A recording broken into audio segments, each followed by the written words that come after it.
Ray here, and I am finally back to making videos.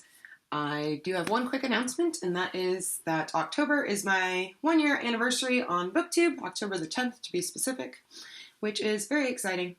And for a celebration of sorts, I will be doing a video a day in October. I've already announced this on Twitter, and I asked people on Twitter if there were any videos they wanted to see me do.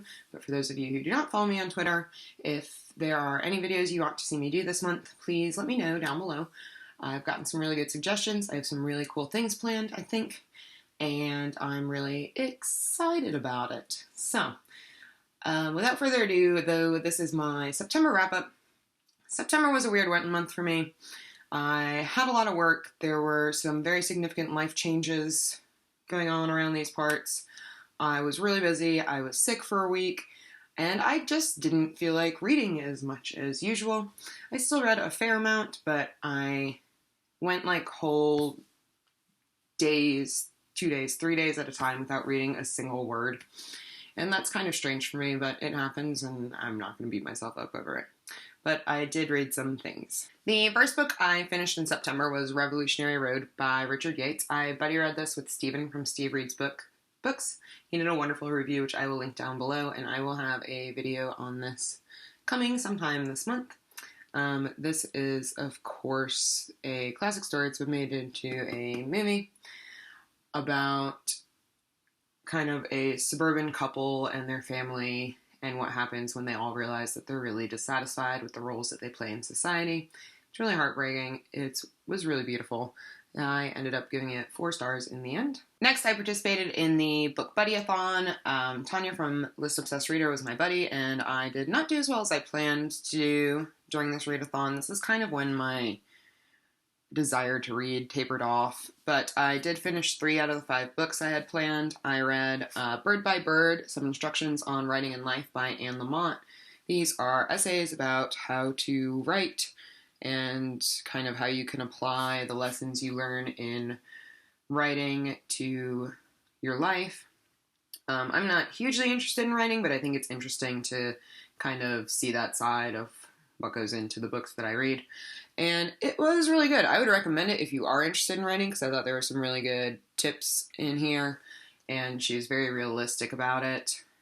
But overall, I ended up giving the book 3 stars. It was good, but it wasn't anything life-shattering. Tanya and I also buddy read Oranges Are Not the Only Fruit by Jeanette Winterson. This was my first book by Jeanette Winterson, and holy crap, why have I not been reading Jeanette Winterson? She's like the British Flannery O'Connor, y'all. This is amazing. This is a coming-of-age tale about a girl growing up in a very, very Christian family and what happens when she realizes that she is, in fact, gay. And it was really heartbreaking, really beautifully written. I can't recommend this highly enough. It was really wonderful. I gave it 4 stars. And then I also read this tiny little collection of short stories by Ernest Hemingway. It's The Snows of Kilimanjaro and Other Stories. I have read some of Hemingway's short stories before, but not these. Pretty typical Hemingway here. I personally am a fan of Hemingway's Nick Adams stories. Those are my favorites, and there were a couple of those in here. A lot of these stories had to do with violence, hunting, you know, it's a man's world for Hemingway, so pretty typical. I gave this collection 3 stars. I wasn't wowed by it. It was nothing new or exciting for me. So that's all I read for the Book Buddy-a-thon. I also this month read We Have Always Lived in the Castle by Shirley Jackson. I read this with the BookTube Reading Buddies. This was fabulous. I could not stop thinking about this book. I've read Shirley Jackson's short story The Lottery before, which is, of course, very famous, very good. If you haven't read it, please sit down and do so. It's not very long. And I was excited to read more from her. This was a really good place to start, I felt like. It's probably her most famous novel, and it was amazing. I can't talk about the plot too much, and I'm going to do a full review on this, so I'll leave it at that. I gave it 4.5 stars. Really, really good stuff here. Then I read one graphic novel this month, and that was, of course, Saga Volume 5, which just came out. This was good. I gave it 4 stars. I am continuing to like the series. Yep. I mean, I can't really talk about it. Unless you've read Saga, which everyone's read Saga. Everyone will be reading this. It's fine. It was good. Then I was, towards the end of the month, really in the mood for like quick reads, sci-fi, fantasy, that kind of thing. So I picked up Ancillary Sword by Ann Leckie. This is the sequel to Ancillary Justice, which I read last month and really loved. I loved this as well. I've already pre-ordered Ancillary Mercy, which comes out very soon, and I can't wait to finish up the trilogy. This is amazing, and I am not a huge sci-fi reader, and people say that this is like hard sci-fi and can be hard to get into if you don't read a lot of sci-fi. I totally disagree. I'm having the best time with these books. I think they're incredible. So I ended up giving this 4 out of 5 stars. Then I didn't read anything for like a week. And then I got sick, and I was at home for 4 days, stuck in bed, and it was the worst thing, and I went a little insane. But I read 2 books during that time. I read Sea Change by S.M. Wheeler.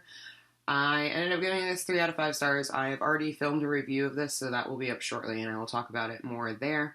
Basically, it's the story of a girl and her relationship with a kraken. It's fantasy, obviously. It kind of walks the line between young adult and adult. And again, I have a review coming, so I'm going to shut up now. I also read Agatha Christie's And Then There Were None. I was supposed to read this during the Book Buddy-a-thon as a book that Tanya gave 5 stars to. Tanya is a huge Agatha Christie fan. She is currently reading all of her novels in chronological order, which is a very admirable feat. I figured this was a good place to start. This is the best-selling mystery novel of all time. It was really good. I do not read mystery very much. And by not very much, I mean like at all. Like mystery and thrillers are not my thing. Usually I find them really predictable and kind of like, I don't know, like there's like this cookie cutter thing to mystery and thriller stories that I find them all very similar. But this was really good. It kept me guessing up until the very last page. I thoroughly enjoyed it, and I believe I gave it 4 out of 5 stars. That's all I finished in September. I am currently reading The Last Unicorn by Peter Beagle. This is a classic fantasy about a unicorn. It sounds really cheesy when you talk about it, but it's actually really fantastic and really beautifully written. I am like, less than 100 pages from the end. I may finish this the next day or so. I'm not really sure, but I am enjoying it. I'm just taking things kind of slow right now. So those are all the things I read in September. Please let me know how your September went and if you read anything really fantastic. I would say my favorite book this month, I don't know. You know, I read a lot of good things. Ancillary Sword was great. We've Always Lived in the Castle was great. Oranges Were Not the Only Fruit were great. It was great. Words are hard. Anyway, I had a good month. Quality-wise, even if I didn't read as much as I usually do. And that's okay. I'm okay with that. And I will be back tomorrow. Literally, for the next 31 days, you get to see my shining face. It's going to be really awkward because I got my hair cut yesterday. And I had already pre-filmed some of my videos for October. So my hair is going to grow and shrink throughout the month. It's going to be awesome. Anyway, I will see you all next time. Bye.